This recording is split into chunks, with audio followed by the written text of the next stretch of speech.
സർക്കാർ വാഹനങ്ങൾക്കിനി ഏകീകൃത number plate series KL90 സീരീസിൽ സർക്കാർ വാഹനങ്ങൾ രജിസ്റ്റർ ചെയ്യും.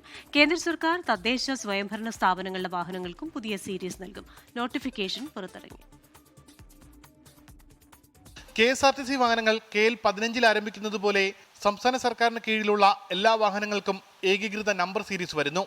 സംസ്ഥാന സർക്കാരിന്റെയും വകുപ്പുകളുടെയും വാഹനങ്ങൾ KL90 തുടങ്ങും. 90 കഴിഞ്ഞാൽ KL90D സീരീസ് ആകും. കേന്ദ്ര സർക്കാരുകളുടെയും വകുപ്പുകളുടെയും വാഹനങ്ങൾ KL90A തുടങ്ങും. അത് അവസാനിച്ചാൽ KL90E രജിസ്ട്രേഷൻ നമ്പറുകൾ നൽകും.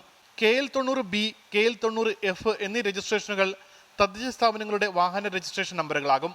അർദ്ധ സർക്കാർ സ്ഥാപനങ്ങൾ, ബോർഡ് കോർപ്പറേഷനുകൾ, സർവകലാശാലകൾ എന്നിവയ്ക്ക് KL90Cയിൽ നമ്പർ പ്ലേറ്റുകൾ ആരംഭിക്കും. അത് കഴിഞ്ഞാൽ KL90G ആയിരിക്കും നമ്പർ സീരീസ്. മോട്ടോർ വാഹന വകുപ്പ് ചട്ടം ഭേദഗതി ചെയ്താണ് പുതിയ മാറ്റം. ഈ നമ്പർ പ്ലേറ്റുകളുള്ള വാഹനങ്ങൾ ഏതെങ്കിലും കാരണത്താൽ സ്വകാര്യ വ്യക്തികൾക്കോ സ്ഥാപനങ്ങൾക്കോ വിൽക്കുമ്പോൾ വാഹന രജിസ്ട്രേഷൻ നമ്പർ മാറ്റണമെന്നും നിർദ്ദേശമുണ്ട്.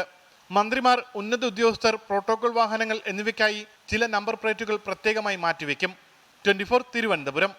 ലോകത്തെവിടെയായാലും ഏത് സമയത്തും 24 വാർത്തകളും ഓഗ്മെന്റഡ് റിയാലിറ്റി പാക്കേജുകളും എക്സ്പ്ലെയിനറുകളും വിശദമായി കാണാൻ ഞങ്ങളുടെ യൂട്യൂബ് ചാനൽ നിങ്ങൾക്ക് സബ്സ്ക്രൈബ് ചെയ്യാം.